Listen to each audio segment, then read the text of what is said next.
Hey everyone, Clay here. This episode is actually one we recorded a while ago, but I just straight up forgot to put out. The files got jumbled, etc., and it kind of fell through the cracks. So this is Rats and Mind Games, and they should go between Once Burned and Hooked Up and Revenant and Babel. So enjoy Rats and Mind Games, and we'll be back next time with Final Cut and The Last Resort. Thanks, guys.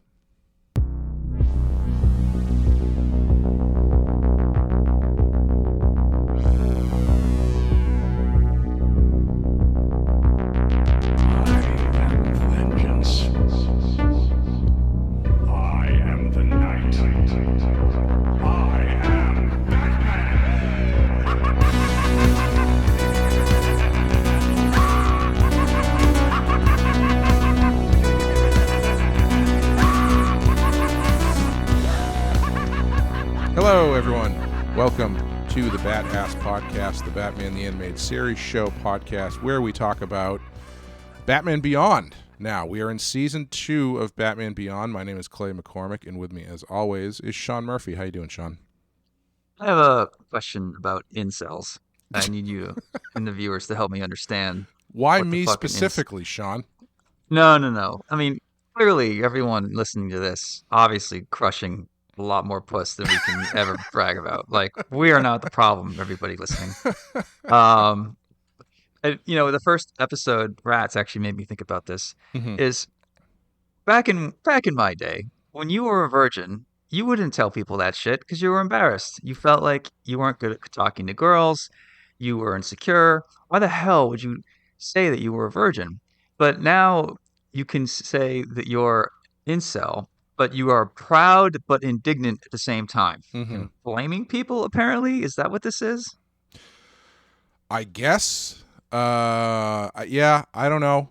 I mean, I guess there's reclaiming something, and then there's weaponizing it and making you worse than you were before. So when I first heard the word, I thought, oh, this is something that the left is saying about neckbeard men who are living in their mom's basement who can't get laid. Clearly, involuntary celibate is just a way to fuck with those people. Yeah. But no, that's their word. They're using it somewhat proudly, I guess. And I don't know. I mean, the worst it goes is men who blame women for not having sex with them. Right. And like, hey, how come you won't, I'm not going to get explicit. How come you're not, coming out with me and whatever, paying attention, and what's wrong with me? And it's not me. I'm blaming you. I'm blaming women. Right. I'm blaming Hollywood for making men seem toxic. I mean, you can imagine the black hole you can go into. Oh, yeah, especially if you are of a certain age where, your brain isn't quite formed yet.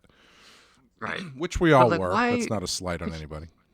Yeah, but you're announcing that you're a virgin, and I don't know. That just seems so weird to me. I don't understand the culture of people who are proudly proclaiming that they're incels and then blaming other people. Like, why don't you just learn how to talk to girls and develop some game? Yeah, read a book, take a chance. Like with anything, get a haircut. Though, I don't know. With anything, though, I think it's just a power thing, and it's just a backdoor into a certain kind of power. Backdoor. Oh, well, they wish. Yeah, but you know what I mean. Like it's taking an insecurity and turning it into a negative power. Yeah. Oh, it's like, I'm proud. I get to be a thing. Right. It's not your fault. You understand what's going on. You see the real thing. But it is your fault if you're not getting laid. Well, yeah. I'm speaking from their point of view. Yeah, I know. Do you think that the main character in the first episode here is an incel and a rat? That's a great question. And we're going to take a quick break. We're going to play some music for you or some dialogue, whatever I can find, and we'll be back to talk about it.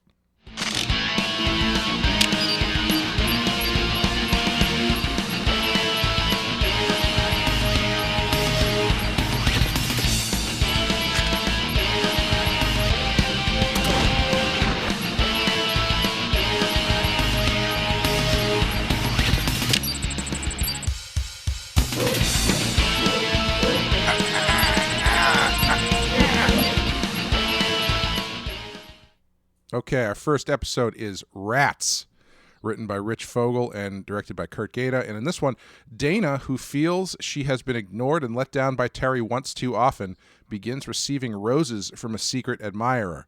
When she is abducted by the mystery man, a boy named Patrick Fitz. Patrick Fitz? Patty Fitz? That's his name? Okay. Who lives in the sewers because of his rat-like appearance, Batman may be the only one who can save her. This is a Dana episode, like mostly, which I was not ready for. She's been such a side character. I was surprised to see her so forward here. Before we get into this, I don't know if I missed it, but why did this? What's his name? Fatty Pitts. Patrick Fitz. Patrick Fitz, which is a great name for an incel, by the way. Fatty Pitts. Why did he zone in on her? Do we ever know? He says it's because he's drawn towards the things that are underappreciated, and he saw that she was being stood up by Terry, and so she, he made his move. Why can't he be a student who went through a splicing accident because he's a rat, and he saw her, noticed her from afar, from, I don't know, the grate in the parking lot of the high school, like anything that explains why it's her, not anybody else in Gotham. Why it happens to be Batman's girlfriend, you know? Yeah. You know, it's funny. I thought that's what it was going to be. I thought it was going to be related to the gene splicing stuff from the previous episodes, but it wasn't. And I kind of think that's an element that's missing from his character. Because if you had a bit of a backstory on him where he was a angry teenager who's being ignored, and then he sees all the jock dudes getting this gene splicing thing, and it makes them cool, and gives them bull horns and shit, and he goes in for this thing, and he comes out as this weird rat boy. That's a pretty interesting backstory. Right, that already is 100 times better than this episode. But they try to, well, not 100 times, because this episode does have Mad Stan, who is probably my new favorite character, but we'll get to him in a little bit. Yeah, we're gonna get to that. I got a lot of thoughts on Henry Rollins, as you know. But I feel like they try to sort of explain, but don't do a really good job by showing that he kind of lives in toxic waste. And so I don't know if it's supposed to just be that he was mutated. I don't know how he was mutated, but the rats were clearly mutated because they're huge. But I don't know exactly where he comes from. Yeah. Yeah, the toxic waste was their attempt to be like, well, here's a hint of what might have happened. He's kind of a mutant, but he's like a half Splinter from Ninja Turtles.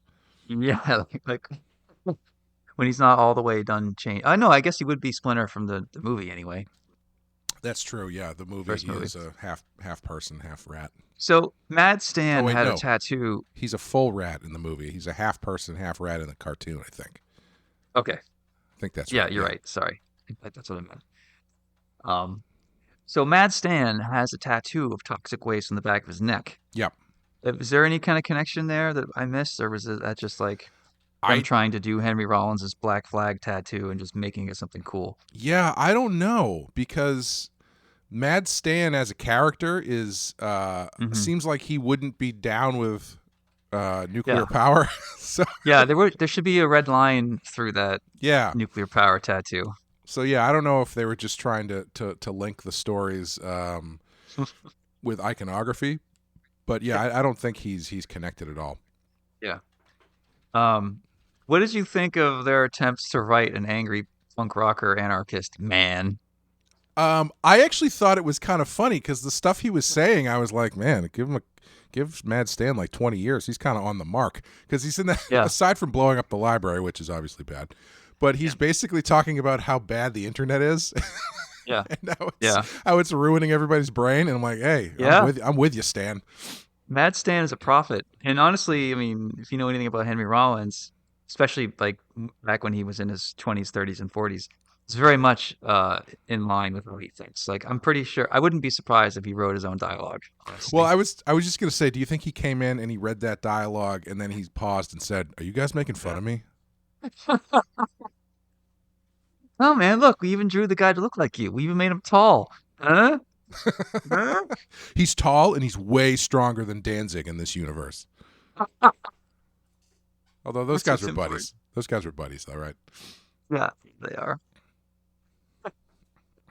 Yeah, there was a comic that made fun of Henry and Danzig, like they're in love, and it's Oh yeah. hysterical. It's like a underground comic. It's like an ash can basically.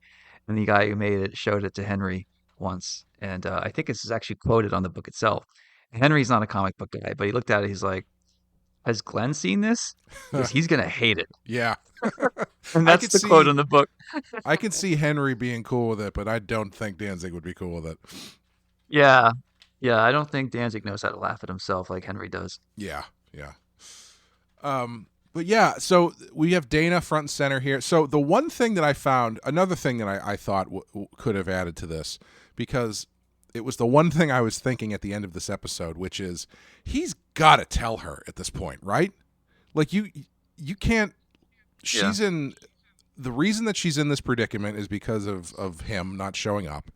And Mhm. she goes through this awful hell and he has to save her. Like, I feel like the natural end to this story is either they break up for good or he Yeah. says, Yeah. I need to tell you something. I'm actually Batman. And then she breaks up with him. Yeah, I'm with you. I thought she should break up with him at the end of this episode. That would make this worthwhile. If she's like, "You were never there for me. You weren't even there for me tonight," and he can't tell her, so he gets dumped for something that's not his fault. It Hmm. kind of is at the same time. And then, Yeah. he gets mad at Bruce, and then there's tension between him and Bruce because he lost his lady and blah blah blah. Like, there's a lot of stuff there that you can play with for future stories, but they don't do any of that Yeah. in the end. She's just like, "Just shut up and hold me." You can see how fraught their relationship is just from the fact that she's shows up in an amazing dress to a chili parlor. Yeah. What was that restaurant called? Like It was Castle Athena Rhinos. Chili. I think it was, was Right, it yeah. Rhinos? How Rhinos does that chili? make sense? And it looks like a castle. Yeah, she shows up dressed for New Year's Eve Yep. to Rhinos chili. Yep. White choker and everything. Yep. Hair Yeah, slicked in back. hindsight, yeah, the one piece hanging down, 90s style. Yeah, if I could go, I'm done. I just wrapped up Beyond literally 2 days ago, so it's too late. But I kind of wish I had Rhino's Castle Chili, whatever, in the background of one of the panels. Hey, there's still lettering pass, man. At the end, you could just have as one of those like freeze frame high five moments. Just have Terry be like, "Hey, chili's on Yeah. me at Rhinos tonight, guys." Boop boop boop boop boop. Yeah, I feel like the guy who's in charge of designing Dana's new costume wasn't talking to the guy who wrote the script and who wasn't talking to the guy who drew the restaurant, you know? Well, you know what was really fascinating about her outfit is that later in the episode, when she's trudging her way through the sewer, they actually animate her fixing her dress in a realistic way that I've never seen. Like She she pulled fixes, the Picard, she does the Picard maneuver where she kind of, yeah, and then yeah, she fixes her boobs in a way that I've never like. She pulls the top of her dress up, and I've never seen right. in a cartoon that sort of acknowledgement of how dresses work. You need to watch some hentai, my friend. Oh, do I? Okay. Let me tell you about hentai. Well, I gotta see the cast and the crew list first, so I know whose work to appreciate the most. Quick side note, I for my birthday, someone got me animation cell from Batman the Animated Series, and it's from the Clayface episode where Batman is in the control room putting VHS tapes into the players to freak out Clayface. And Mhm. there's a fight in this room, and in one shot, Clayface like shoots his clay and just like blasts Batman. It's very liquidy. And I sent it to you, and you had the perfect comment, which was something like, "It's like a massive brown facial" or something. I said that? Yeah, but you worked in hentai as well. It was much more clever than that. Oh, okay, all right. Yeah, I As wish I long could as it remember. was contextually appropriate for the Yeah, scene and the joke. Okay. I was hoping if I told the story slow enough, you would cue in because I was hoping you would remember. But I remember you. I remember the cell, but I don't remember what I said. I mean, I just fire off gold so often that it's just so difficult to remember. You know. gotta say, your texting comedy game is usually very tight. There's not a lot of fat there. Um, you're funny in Well, person too, but you're a comedian when it comes to texting. well, that's because see, there's a secret. If you get 5 people on a text thread, then you gotta be a surgeon. You gotta pick your points. Yeah. That's all. That's the entire. That's That's the it. rest of Okay, it. I thought there Yeah. was more than that. Nope. Okay. That's it. That was a very surgical way of describing it. Thank you. Yeah. So that's why like every when there's a conversation going, I'll drop in Yeah. with your mama, and everybody laughs. And so I just keep using that until that doesn't get funny anymore, and then I change to be like your mama's so fat, and then use that till the juice is gone. And it's yeah, It's all very helpful. most of my comedy is based in 1990s Def Jam insult culture. So Oh yeah. I'm coming I'm Not. coming I'm coming to the end of the Bernie Mac tape. I got to switch to the hamburger guy, and then we'll see what we go from there. Anyway, Okay. That's your secret. speaking of that, not really, but the one comment about Mad Stan that I pulled out was when Batman goes, once he's on a rant, he's unstoppable. That should have upset Henry. If Right. anything, he won't Maybe shut the he fuck might have up. not been there that day when they recorded that line, but He's like every jumble of anarchist cookbook and every like sophomoric platitude from a high school junior who just discovered, you know, counterculturism. It's all bundled into one great mess. yeah, And it's yeah. funny because he stands not wrong. I mean, the stuff that he says, like 80% of it turned out to be true and turned out to be pretty bad. And I guess he comes back in 3 more, or I think he comes back in 2 more episodes, and they reference him in a fourth. Yeah, I So had to look he him up. sticks around. Yeah. Yeah, I forgot this was his first appearance because they don't really give him much of an intro. Batman's just like, Mad Stan escaped, and that's it. So I assume in the next 2 or 3 episodes, well, when we see him again, they'll flesh him out a bit more. Yeah, and I also was surprised to see, maybe not that surprised, but he's never made it to the comics. So put another character on the list of guys I hope to use in a comic one day. He does do a wrestling move on Batman. Oh, yes. No, I was going to say the thing I would like to draw in this episode is that course. fight with Mad Stan, because he has liberal use of wrestling moves in this fight, which is very fun to see. He does the Street Fighter move that Zangief does, where he does a pile driver and sits on someone's head, but Yes. Batman's ears get jammed into the ground, so it's even better. Mm-hmm. Mm-hmm. Yeah, I think he does. He puts a full Nelson on him at one point, and I think he does like a head Yeah. scissors flip thing. So when you sit on someone's head like that, what is that called? That's a pile driver. Okay. And does your opponent have to be upside down, facing the floor? Yes. Yep. Okay. Which are they facing your feet or the other way? They're facing your feet because the person who's upside down needs to be able to hold on to you, so they Okay. don't you break Right. their neck when you do the move. Right. Wait, this is all planned out? No, not at all. Yeah. So I mean, when Mad Stan does it, I mean, it doesn't matter. But if Yeah. you're in a professional wrestling match, yeah, you want to make sure you can hold on so you don't get your spine severely Yeah. compressed. Yeah.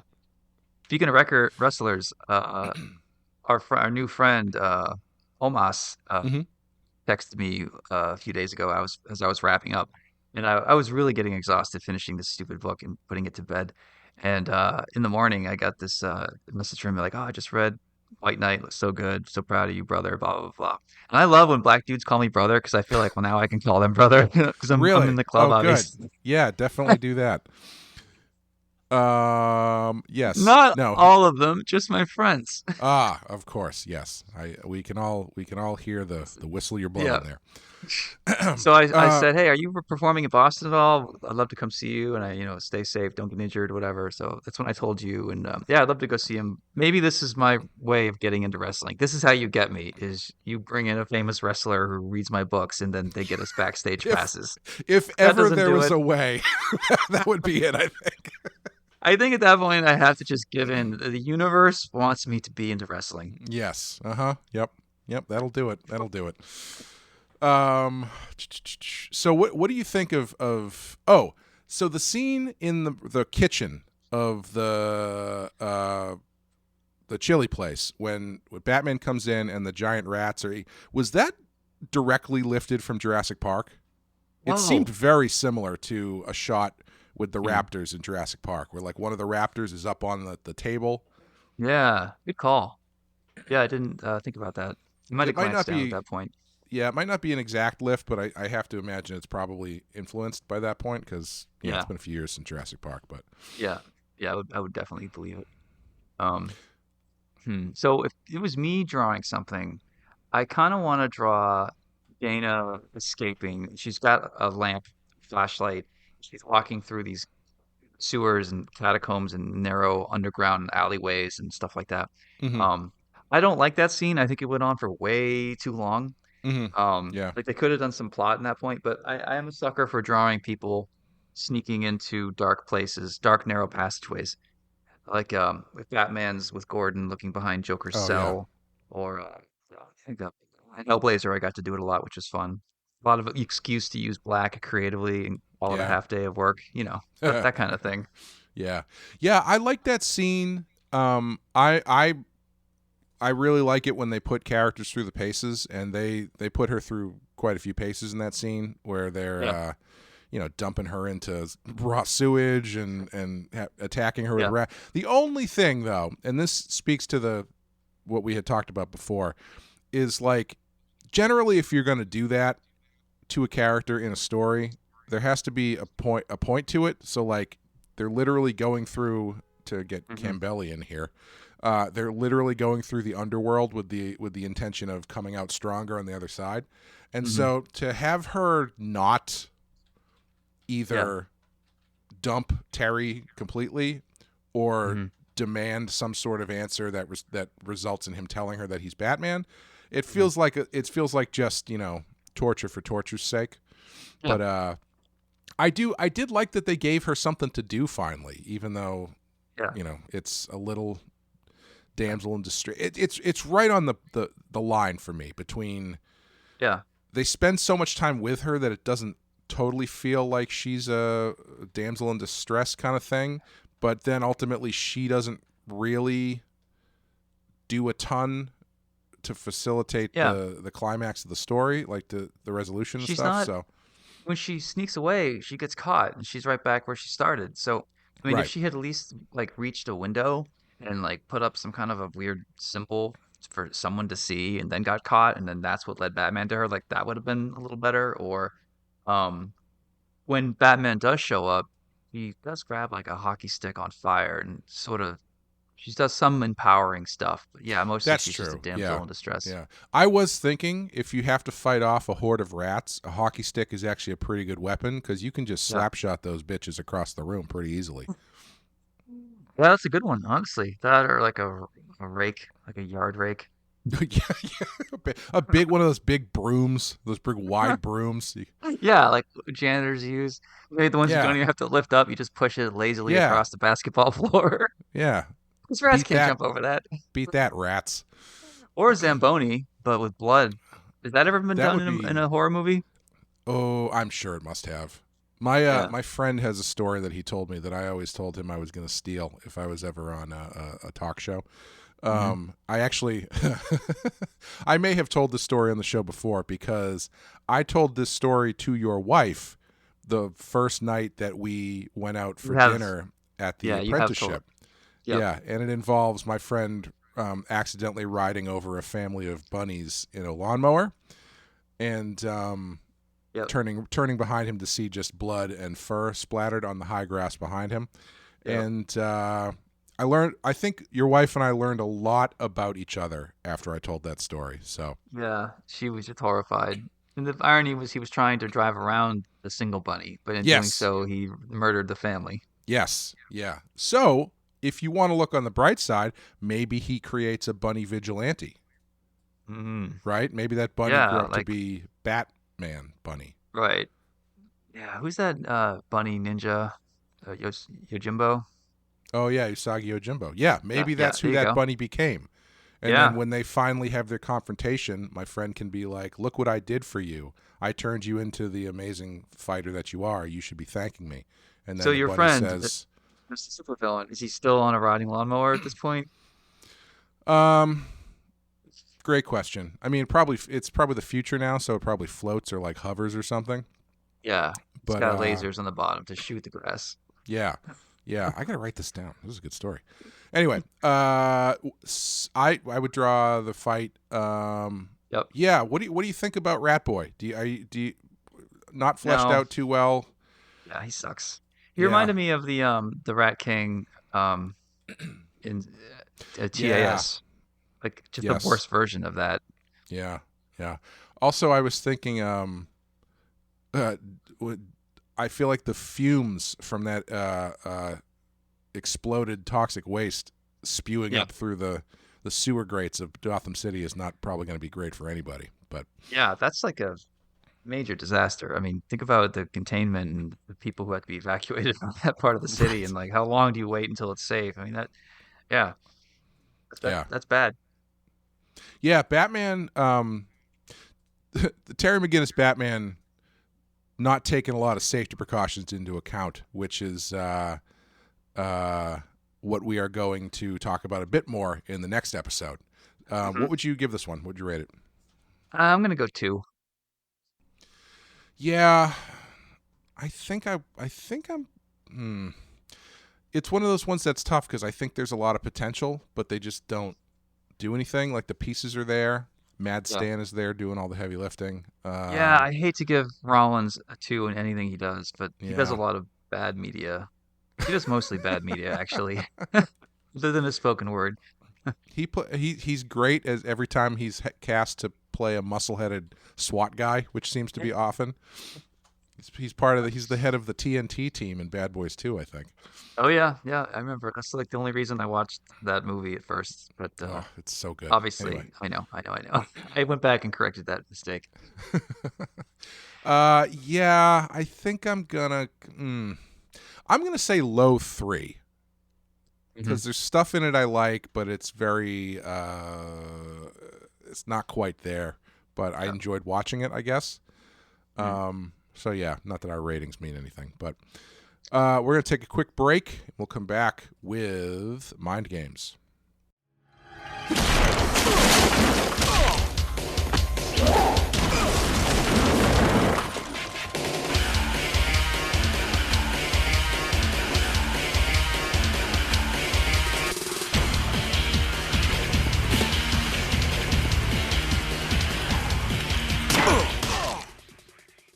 Okay, Mind Games, written by Alan Burnett, directed by Butch Lukic. And in this one, Terry has mysterious visions of a young girl asking him for help. His search for her leads him into confrontation with a group of people with incredible psychic powers known as the Brain Trust. Okay, so Mhm. that is not correct, but that is what I was thinking was happening, which is Mhm. why the end of this episode was so confusing to me as to why they don't just catch Batman immediately, because I thought everybody had psychic powers, but it's just the girl. Yeah, it's like Umbrella Academy, but he befriends Wednesday Adams.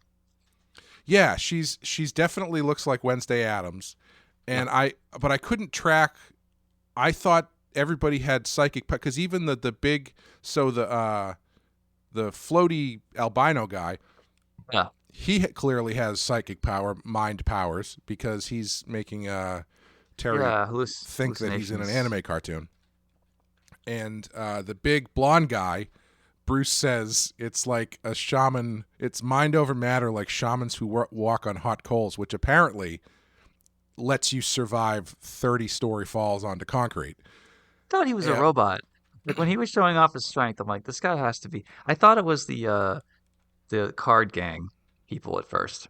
Oh, sure. Yeah. Very similar. Yeah. Yeah, and he was like the faceless robot guy or something. Yeah. But the He looks like woman, He-Man in a suit, by the way. he Sorry, does. go He ahead. does have He-Man hair. Yeah. But the woman apparently has no mind powers. She just blows stuff up like Gambit. Unless the idea is that her mind power is that she blows stuff up like Gambit, Hmm. Yeah, I don't right? know. I don't think it's psychic at all. Yeah, I think they're just a mix of like mutants, basically. It's like the Xavier, the X-Men, bad, evil X-Men, and one of the youngest girl needs to be saved by Batman. I guess because I mean the only way I can square it is if all of their powers are mind over matter type things, but they just Mhm. do different stuff.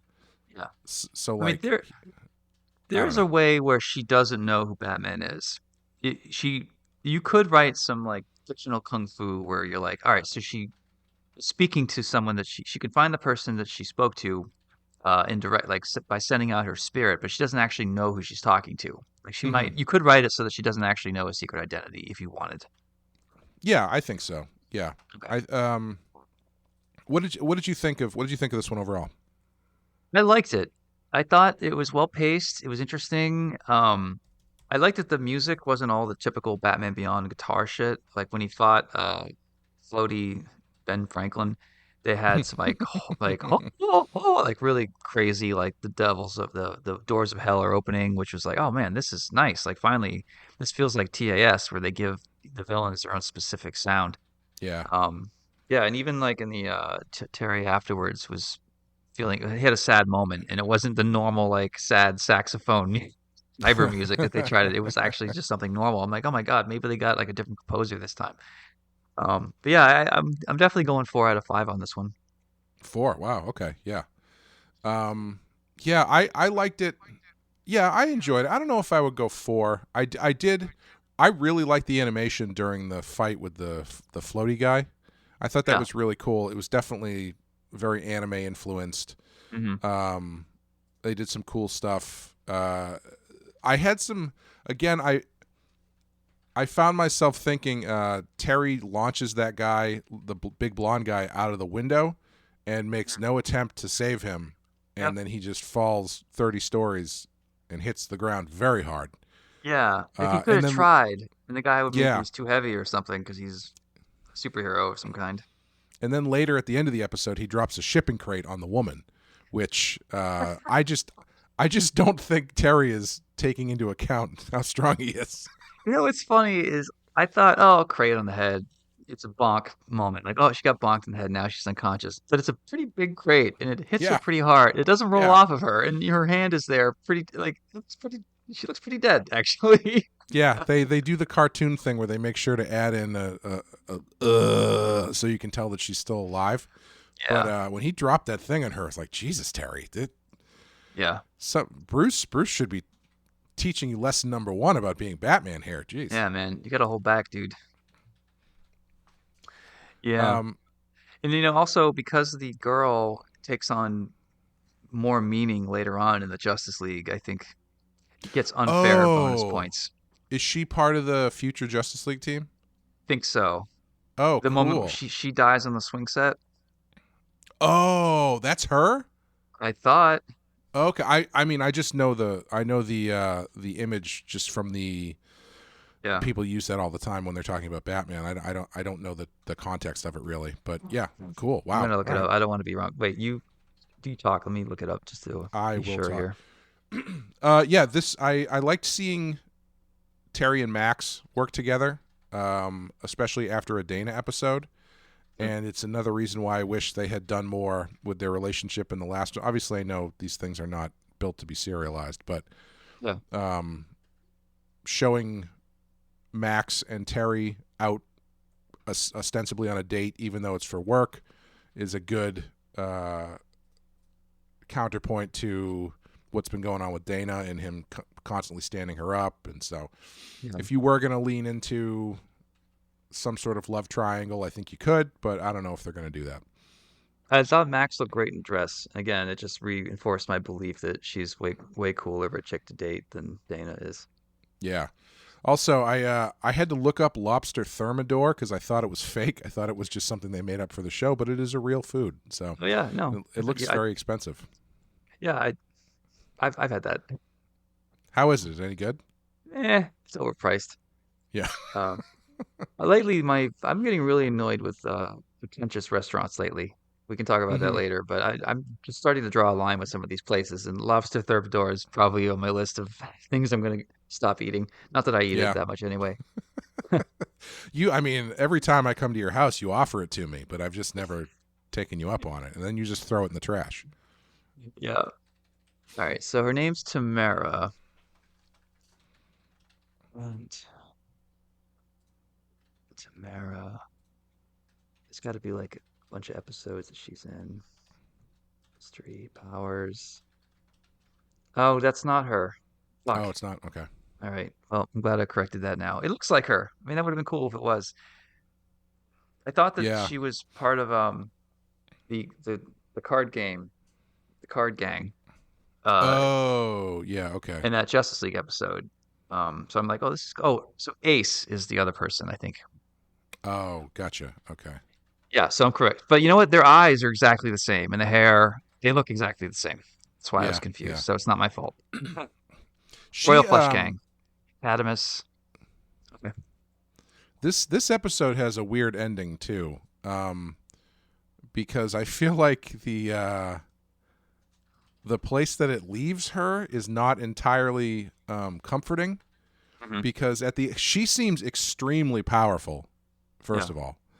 And then when they get to the end, Terry says, "Oh yeah, no, the authorities took her. They said they're going to bring her somewhere where she can learn how to use her powers, and they're going to take care of her." And I was like, "Man, Terry, have you never seen E.T.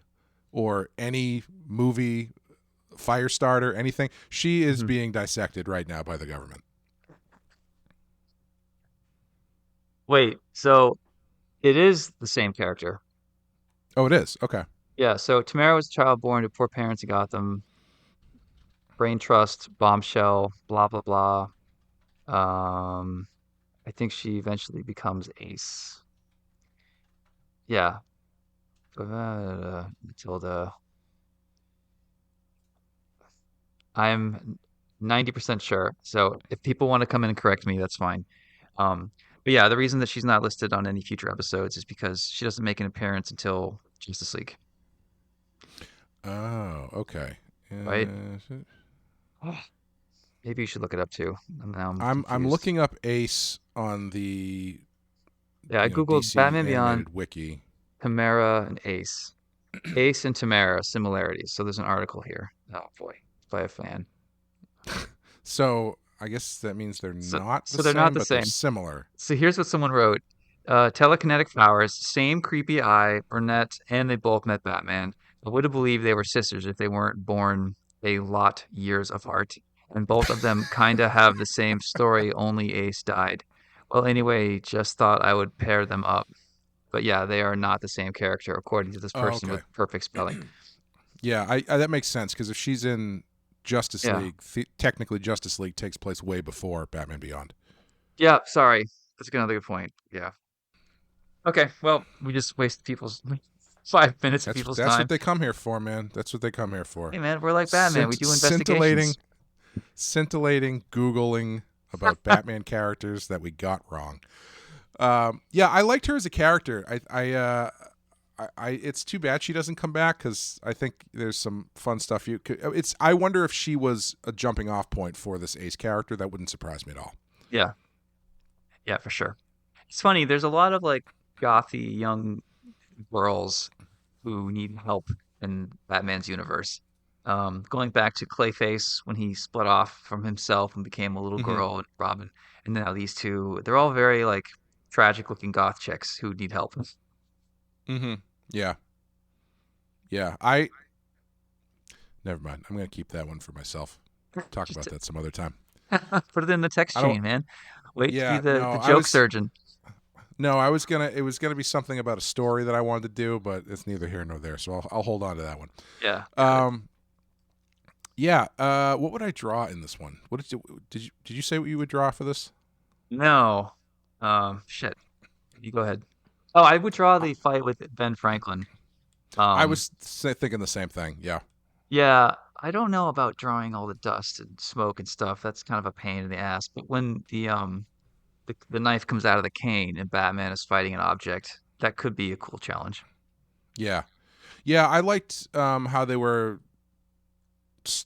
It was a little bit less realistic, and they were letting reality stretch a little bit. I think that would be fun to do. Yeah. That Ben Franklin guy was pretty weird. I think that would be kind of fun to draw. Yeah. Yeah, Yeah. that would be cool. So do you think that I've noticed that there in the show is a number of family based, or I should say, yeah, kind of family based gangs or groups. You've got the Royal Flush Gang, Mm. who are all literal family. And then this is sort of similar, where you've got these archetypal familiar roles where you've got one guy who's basically the dad, one guy who's Yeah. basically the mom, one guy Yeah. who's basically like a grandfather, and then this little girl. Mm. Do you think there's anything to that in this show? Like, are they trying to thematically give us something to chew on, or are they just lazy? Yeah. I don't know. Like, what's the get by leaning into the family theme over and over? Were they Yeah, just not paying attention? especially when they don't really lean into the family thing with Terry that much. I mean, I guess you could say they do with him and Bruce, Yeah. but it's not quite the same.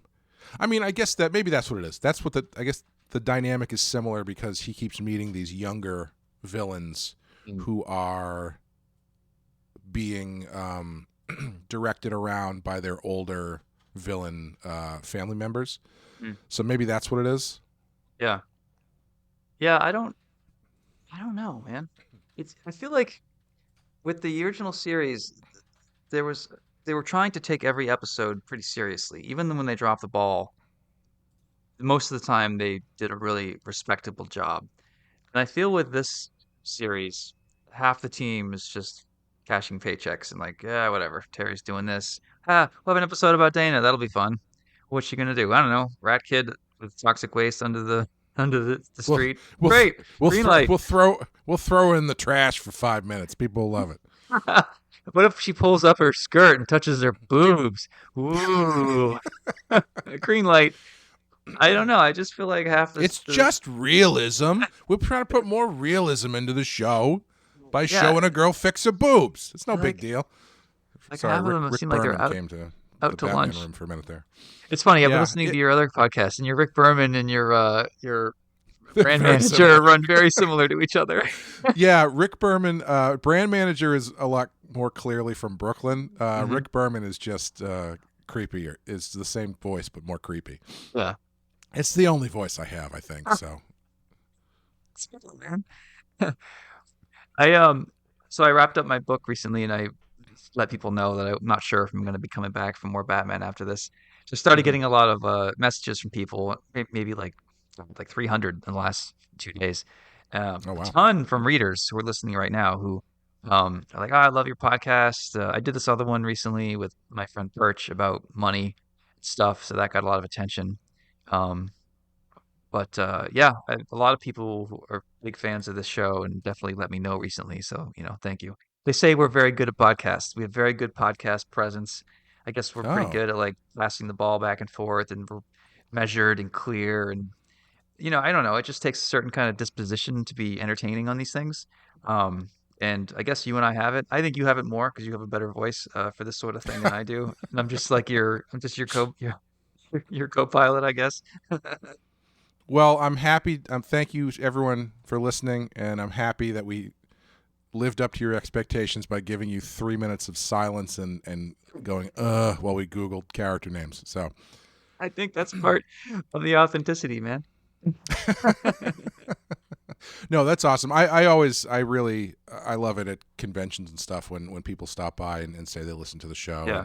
And I think it works as a nice kind of side by side with your book as well, because we're covering tangential territory, so it's a little bit of extra material, and you're always talking about the making of the book and stuff like that. So it gives the people a lot of stuff to chew on, I hope. Yeah, I wondered if I should like screen cap more of these or send you links or something, just so I probably hear about more positive feedback from listeners than you do, just because I have a higher profile, I guess. But I feel like you should know that a lot of people really do reach out to me and they say they really like it. So yeah, I guess we're doing something right. I hope we don't feel like we're losing momentum, because even though I'm finished with Beyond, I still want to like keep the energy going through the rest of this podcast plus the next series of Beyond, and then figure out what we do next. Yeah, we'll just have to spitball a fake book that you're not actually making and just tease that for 3 years. Yeah, exactly. Finally, my Gambit Hot Pink is coming to light, coming to fruition. Yeah, it's a short series too. It's only three seasons. Yeah, yep, that's good. And then depending on what does or doesn't happen at the end of the last issue of your book, maybe we come back and do Justice League. Who's to say? Yeah. I just posted this thing the other day. Uh, now that I'm done, I've got like a minute to like reflect and stuff, and I posted this on Instagram, a link of a bunch of different thoughts just strewn together. And tried to be humble, but when you point out that the book's doing well, people could probably see you as being arrogant or whatever. But I talked about the criticism that the book gets. I'm not sure if I should have done that or not, because maybe it just seems insecure, which I'm not. But I basically laid out and said the people who like this book generally put it in like their top 10 Batman books of all time. Like there's a lot of love for White Knight, but the people who don't like it really don't like it. It's a very divisive type of book. And I Hmm. noticed that the criticism really falls into two categories. One is they just don't agree with the premise. They don't like that so many things are changed. They don't think that Gotham would ever forgive Joker. Um, they don't like the, Harley Joker, sorry, Harley. Yeah, Harley Ivy isn't in it. It's Harley and Bruce and, the Order of the Robins. Jesus Christ, the amount of people that like claim Sean doesn't know what he's doing. And like I can't admit more that I did have I screwed up and caught it, but then I Yeah, chose to we go with we it. talked about that a lot. Yeah. Yeah. So I'm like, I know I don't see a lot of these comments. Generally, I get like 95% positive, even when I'm, Yeah. doom scrolling on Twitter. I'm happy to say people are mostly pretty kind. But I never fire back because I'm not on Twitter anymore. And I thought, you know what? 'Cause I feel like the source of the power of my information is much more powerful than some idiot tweeting that Sean's a dumbass writer because he doesn't know the Order of the Robins. So I'm like, I'm gonna Hmm. actually defend myself for once because I haven't really done that for a few years. And I said, yeah, the reason people don't like it is generally falls into two categories. One is they don't get the premise, they don't believe the premise at all, so they're never going to be won over, which is fine. And I respect that, and I don't think every book is for every person, of course. But the second part of it was I think a lot of people, it's political. I think some people get triggered by the title, White Knight. Hmm. Some just can't not view the book through the culture war lens, whether they see it as me being a cop apologist or me being an SJW who's trying to force diversity by making Robin black or Asian or making Terry half Asian. I just get equal shit from both sides. It's really no fun being in the center because like no one online really defends you because you need to be extreme one way or the other if you want a gang. And if you're trying to ride the center, there's no gang for you because your gang is a bunch of normies who are busy and don't have time to post bullshit on Twitter, you know? So Hmm. I put it on my story on Instagram because I'm like, yeah, this will be gone in 24 hours. So if I say anything stupid, it'll go away, blah blah blah.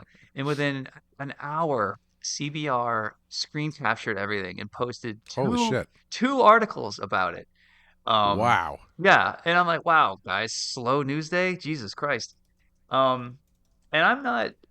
I don't know. I guess I get in a soapboxy mood every now and then, but I generally don't like the limelight in that way. And I'm happy to be off of Twitter. But I guess when I do make a statement, it's just like everyone listens, which I guess is a compliment. But I also don't love that people then try to take me out of context. Um, Wow. I and one just of the looked it up, and yeah, they really did. They screen capped the entire thing. two separate writers. I mean, they must have. I don't know how it works. Do writers call in and be like, "Oh, I've got the scoop of the day," or blah blah blah blah.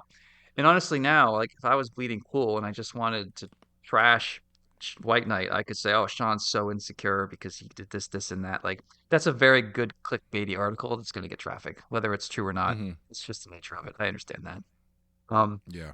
but the thing that I said to defend myself is like I go on to Amazon reviews and to Goodreads and like I have like 90% or higher reviews. I'm very happy to have that. So I always look at that as the real measure of success, not just the bunch of trolls on Twitter who want to dunk on me for whatever reason.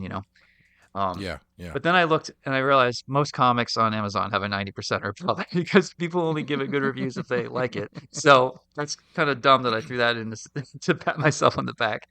However, Goodreads is more legit, and I noticed the grades are a lot more up and down. You can't have a stinker on Yeah. Goodreads. So if you're doing well on Goodreads, then you should feel good.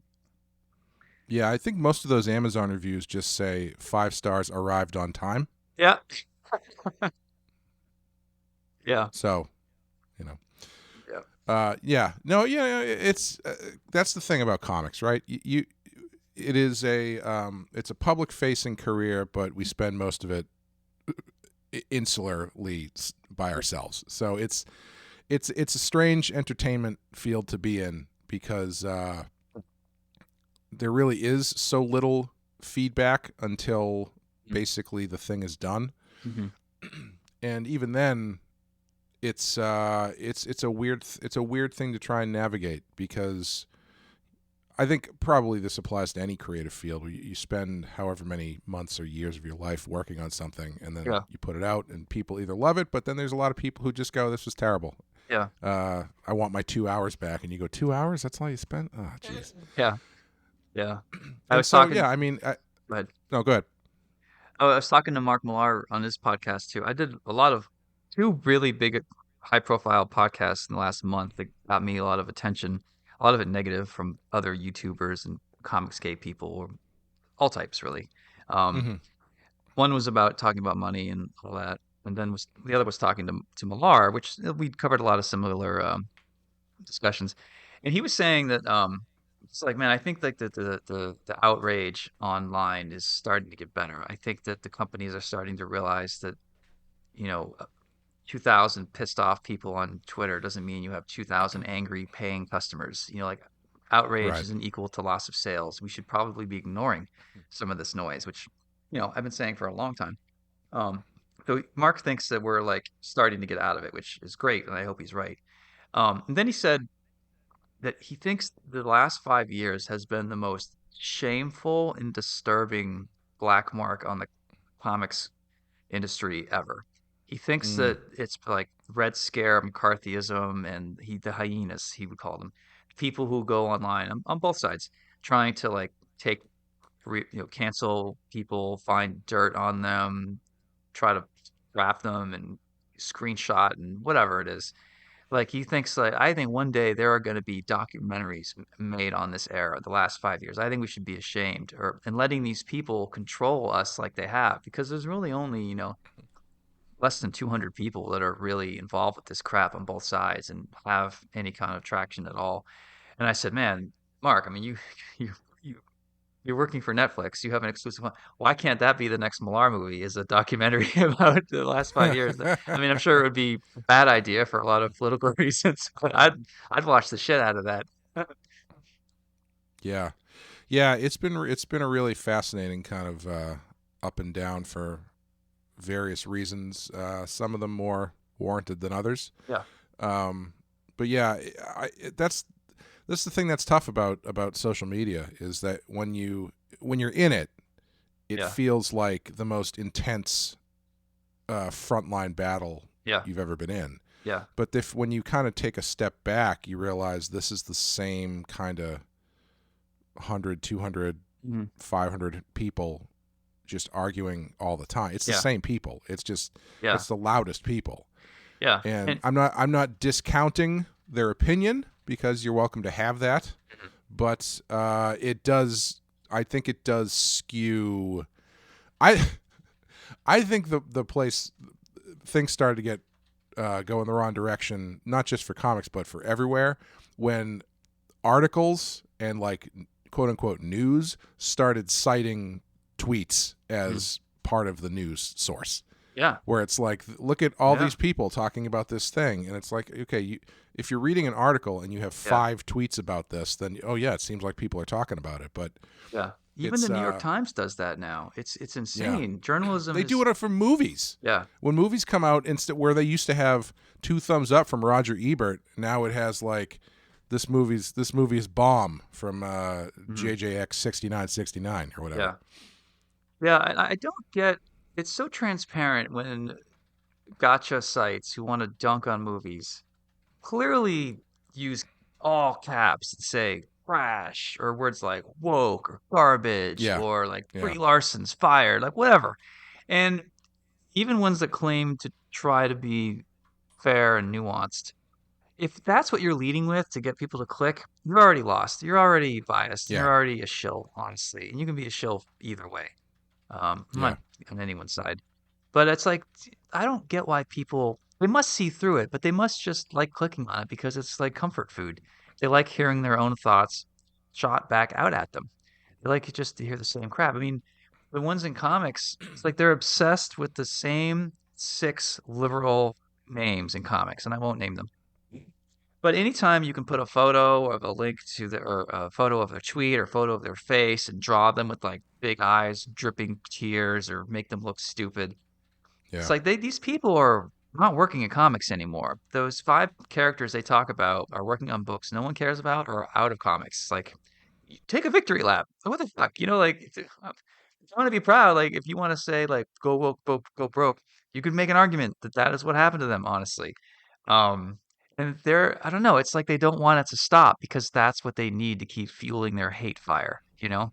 Yeah. Like, That's the thing. That's yeah, you just kind of hit it. Is people just like being angry. yeah. I mean, it's like, Some people, not everybody, but some people just like being angry. I think taking a victory lap would feel good. I don't, and again, I don't agree with them, but if I had a purpose like that, and I'm like, we won, I would feel good, and then I would shut my computer down and move on to something else. I wouldn't want Yeah. to keep, marinating in the same shitty soup over and over, and that's what they're doing. It's like, oh my God, they need this to keep happening because they're selling outrage. And if they take a victory lap, they're admitting that the problem's starting to go away, and now they've got nothing to sell.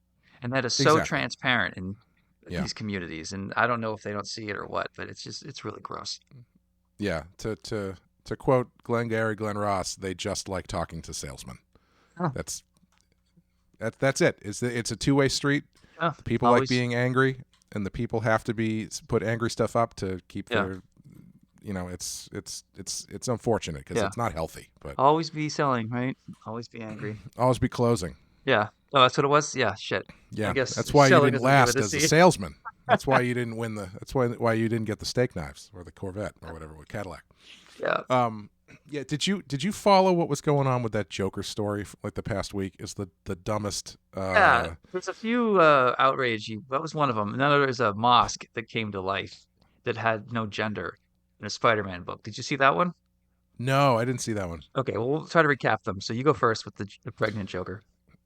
Yeah, so it became a big outrage because there was a backup story in this Joker book that was the story is very irreverent and off the wall, and there's a sequence where Joker seemingly becomes pregnant and then pukes up a Clayface baby that turns into a Clayface Joker, which I think is objectively hilarious.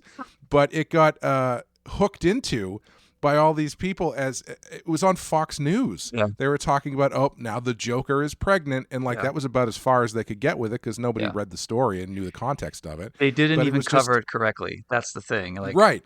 yeah, I don't like Fox, Yeah. but if you're going to pretend to be real journalists, you should at least read the thing and get the information right. And they failed to do that. And of course, a lot of networks fail to do that on both sides. Yeah, but it was just like it was such a dumb thing to get worked up about, Yeah. regardless of your angle on it. Because Yeah. it's like if you don't like the story, that's fine. But it's just Yeah. it's intentionally if you are aware of the kind of story that is Hmm. a part of, this is not like a main continuity thing where now the Joker can get physically, like, even if it was, who gives a Yeah. shit? But like it was just the dumbest thing I've seen people get mad about in a long time. Yeah. And we've had some dumb stuff lately, but But if I was the manager of PR or marketing, whatever, and saw that come through, I would say, just so you guys know, this is going to be some really easy bait for the quote unquote other side to sure. dunk on us and laugh at us. Like, yes, it is a nuanced story. I don't see anything wrong with it. Comics has done a lot of silly things over the years. I don't think it's necessarily a comment on transgender or blah, blah, blah. That is what they're going to do to bend it. And they're going to dunk on us and they're going to make us look stupid. So is it worth putting it out? Like, I don't believe in censoring art just because you think something's going to make you look dumb. But I definitely could have seen this coming. Whether it was worth avoiding or not, it's up to you, I guess. Yeah. Yeah, I mean, that's the thing that's so stupid about it, though, is like Yeah. it's so granular now that something like this, as Yeah. silly as this, needs to be vetted through that lens. And Mhm. it's just, come on, guys. Yeah. It's a Batman story where the Joker pukes up a Clayface baby. Yeah. So the other one is man, I'm going to get this mostly wrong. So let's just assume that 75% of what I'm saying is mostly right, but happy to be Okay. corrected. So is a Miss Marvel book from Marvel, and she is something some the villain of the story blasts a mosque in New York City, and the mosque becomes a monster that's crawling from building to building. So a mosque, a literal building, grows arms and legs and a face and turns into a building like God and starts, climbing around like Godzilla. And there are Okay. people in the mosque who are worshiping, who are who you would think would be terrified, and they're like, "Oh," and they refer to the mosque as brother this or brother that. And the mosque's response is, "How dare you gender me? You don't know if I'm male or female." And he Hmm. refers himself as like the New Jersey something like a New Jersey mosque or something really Oh, sure. non-gendered, whatever. There Yeah. was they made an acronym. Um, and it was really dumb and silly and like there's so many reasons why that's what the fuck are you guys doing for a spider and Spider-Man shows up, Miles Morales. Hmm. It's like no one. I mean, a lot of the posts that I see of one shots of panels, it's like they're purposefully taking it out of context just to have content to get mad at. But Hmm. that Moss one was as dumb as it sounds. It's like, guys, what are you? This is not doing Muslims any favors. It's not doing us any favors. It's not doing Miss Marvel any, no, Spider-Man any favors. Like this helps no one, and no one's buying this. It's stupid. And then to squeeze in like transgenderism to like, what the fuck is this? Like, it's worth looking at. I don't know. Maybe there's an aspect of it I'm missing, but from what I can see, it's pretty silly. Yeah, it's an interesting choice. I pulled it up. I'm looking at it right now. There you go. Yeah. I Can you read what the worshippers inside the mosque are saying? It says, "Excuse me, brother mosque," and then the mosque responds with, "Why do you automatically assume I'm a brother and not a sister?" I mean, I guess it's a fair question because it is a a mosque who has come to life. But I would be like, hey, can Robbie scream my ass off? I'd be probably jumping out and throwing myself to my death, or wondering like I would start thinking about politically using the politically correct way to refer to how to address a building. Like, what's going Well, on in I that mean, book? you got to be kind to the building that you're is climbing up the Empire State Building with you inside of it. They're trying to Hmm. open a dialogue, and they're just trying to talk to Yeah, him in an appropriate way. sure, man. Yeah, if it's your cup of tea, awesome. You want to be a mosque apologist? That, that came out wrong. What an interesting story. Yeah. So that's the other one Huh. that came out, and Yeah. I am more down with like, yeah, that one is a little bit weird. Yeah, I don't know. I just I don't know why this stuff is worth fighting about. Well, I think Like you it's said, it's just it gets so granular and things just everything yeah, turns into right. content, Well, angry content. I think the broader discussion is people are worried the industry is not doing well right now, and sales are Mhm. going down. And one thing they point to being the reason is quality.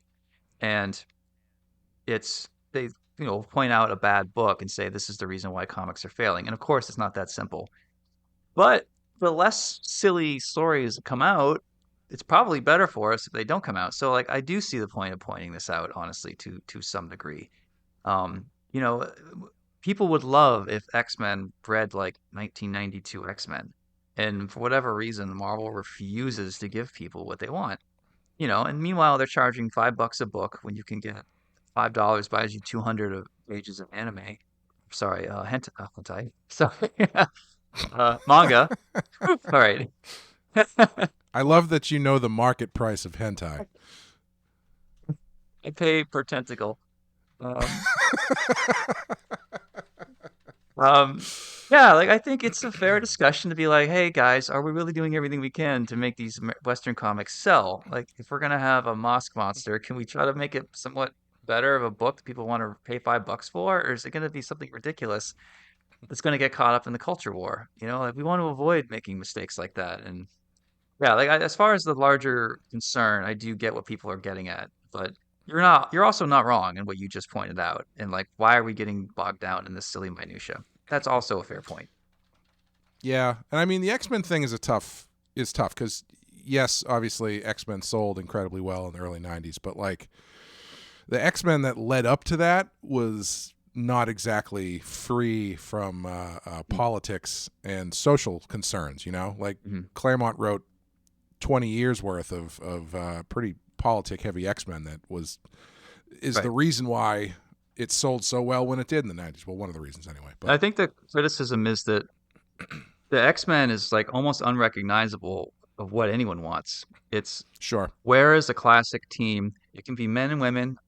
I don't think the people who are complaining generally, I don't think they're sexist at all. I think a lot of them are pretty fair, and we're not getting what we want.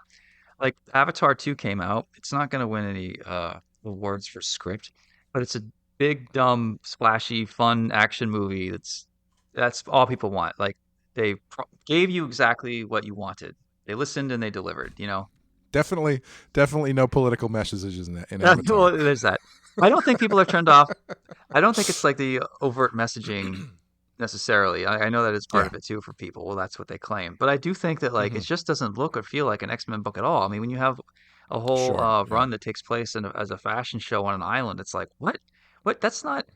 Forget about the politics and all that, and the amount of female characters and LGBTQs you're injecting in. That idea of a fashion show arc just doesn't sound like something anyone wants to pay money for. Like, what are you guys doing? I think the right and left both agree on that. You know, it's just not recognizable. Like, even the arcs before that were recognizable as X-Men. So stop talking. Yeah, it's tough though because I haven't read that, so it might read better than it sounds. I'm not sure. But I did try to get into X-Men when they revamped it a couple of years ago, and I think X-Men's problem is a little bit deeper than just that. I think there's just too much continuity at this point, and it's very difficult to jump in. But I mean, I know I'm being specific about what your larger point is, but it's fine. X-Men's a tough nut to crack, I think, because it is probably one of the books that has the most continuity. And unless you are there's a reason why Ultimate X-Men did so well. It's because they didn't have any baggage and they could just start from the ground up. Yeah. But when you're dealing with 60, 70 years worth of continuity, it's A, difficult to find new stuff to do, and B, difficult to get new readers in. But I know you're saying that this is in even people who are longtime readers. And I would say, I had a difficult time. I tried to jump on when they started doing the new stuff, and I couldn't crack it. And you know, but it is an interesting era of trying. I think part of it is I think that because of the way things are going in the comic industry, the industry itself is just trying to figure out what the next thing that will work is. Yeah. Like I think that's part of the issue is it is not really sure what space comics should exist in at this point. And so trying some stuff works, some stuff doesn't. Yeah. But I think the companies are searching as much as the readers are searching, if that makes sense. Yeah. I agree. I think the thing that they're looking for is a technology fix or an upgrade, a technology upgrade, some kind of acknowledgement of digital being the future, a price point fix, putting it in the right kind of stores, reaching out. I think the problems aren't necessarily the content of the books. I think it's a marketing problem, and it's like I would definitely agree. Yeah, the competition. It's the boring stuff is probably what needs to be fixed. However, bad content doesn't help either. So, so I went to see with our buddy Joe. I went to see Shin Ultraman the other day, and before the movie started, there was like a 5-minute ad for Ultraman comics, Ultraman shows, everything you could possibly want that involved Ultraman. They basically had ads for before the movie started. Yeah. And Joe actually turned to me and he was like, I wish they would do this with all the Marvel movies or all the comic book movies. Is just do like an ad for comics before the movie starts. And I was like, I don't know why. Yeah. Or I don't know. Put a giant QR code up on the screen. Everyone could take a picture of it and you immediately have a comic to read on your way out the door. That costs almost nothing. Low. Yeah. They're not doing that. Yeah. Yeah, I don't know why. I don't know what it is. I mean, when you get into I think part of it is this might be completely incorrect, so I apologize. But hit me with it, man. Let's do it. No, I was just gonna I feel like maybe stuff like the Ultraman stuff is all controlled by the same company. So like they have a little bit more, and not that Marvel isn't, but like movies and comics obviously are two completely different things at this point. And even though they're owned by the same company, overarching company. So I wonder if it's easier to do that with something like Ultraman than it is with something like Spider-Man, because now you're dealing with Sony, you're dealing with Disney, you're dealing with Marvel. You got to figure out where you're going to put this thing, what it's going to be, blah, blah, blah, blah. Where if it's like, if you own everything, if the company who's putting this movie out owns Ultraman, which again, maybe they don't, I have no idea. I could be completely wrong. It's probably easier to put together a package. Yeah. But, you know, because getting different, what's the word? Like divisions to work together can be very difficult when it comes to money and entertainment. So I'm sure that has something to do with it. But either way, it does seem silly to me that there is not some sort of, I don't know. So what you're describing, I totally agree with everything you're saying. If it is a smaller company in some ways that is more in control of different aspects, they know that a lot of their money comes from books. They know that this movie should be a way to sell more books and to make money on the movie and to make money on merchandising and video games and everything that comes off of this. But they know that the backbone is the books. So having the book advertised, like they're very aware of that because they're a smaller company or they're better at the left hand talking to the right hand, whatever it is. With Marvel, it's not clear that they care about the books. The pie chart of Marvel income is like 10% comics. And then the other 90% is like video games, merchandising, t-shirts, licensing, whatever. So if you're a big exec who works at Marvel and you're looking to really impress your boss to get a raise and a promotion, are you going to focus on the measly 10% of the company that includes comics? No, because even if you knock it out of the park, they're like, all right, congratulations. We made an extra $4 million, but that's nothing compared to what a video game makes. So if you're really looking to make your name there, you're going to focus on like a brand new game or a new line of clothing or whatever. That's the way to make it. Even though I know that the comics are the backbone, because you wouldn't have anything without the meat of it, these stories over the past 100 years. They might not be incentivized to think that way. And that's the problem. That's why we don't see advertising in a Marvel movie like we do at a Shin Godzilla, would be my guess. Yeah. And I just remembered they had ads for conventions too. There was an ad for AwesomeCon. Oh, really? Yeah. It was AwesomeCon, and there was DC. another one that I recognized. Another one I recognized that they had an ad for too. And it was just like, I don't know why. Huh. You know. What are we doing? We're losing out, man. I mean, you go to Barnes and Nobles, you see the amount of shelves dedicated to manga, and you see the sloppy ass American shelf where everything is all mismatched and bent around and folded. Right. Yeah. Here's my thought. Right.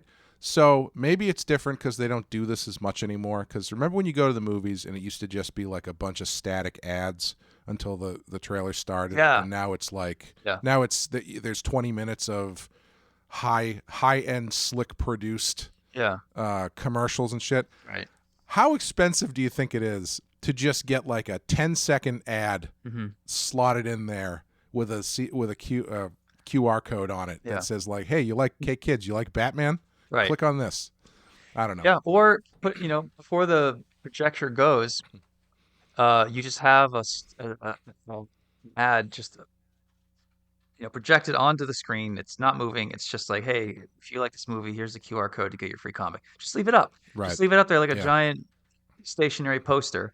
And then 10 minutes when everyone's got their popcorn, they sit down. Then you can roll the trailers. And then, I don't know why. There's missed opportunity here for sure. And no one seems to be interested in fixing it.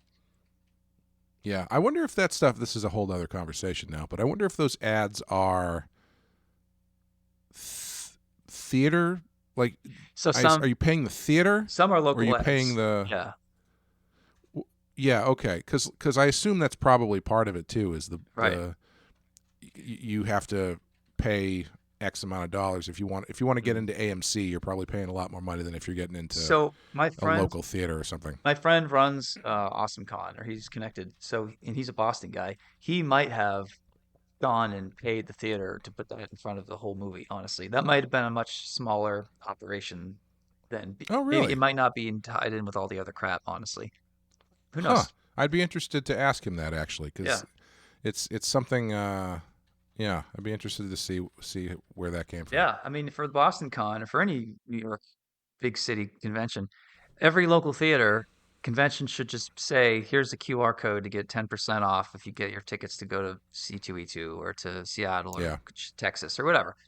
Seems like a Yeah. no-brainer to me.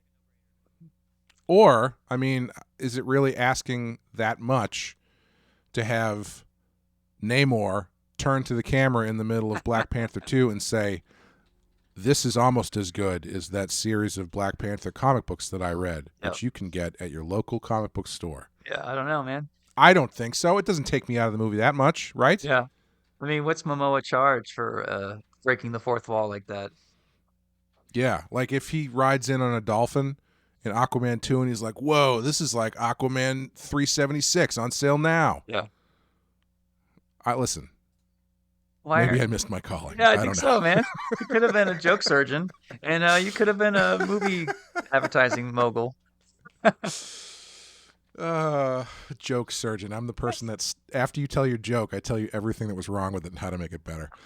Oh God, that's obnoxious. Anyway, I think that's going to do it for us this week on the BATTASS Podcast. We will be back next time with Revenant and Babel. So thank you, Sean, for joining me. Thank you for having me and explaining what incels are. Thank you guys for listening, and we'll see you soon. Let the good times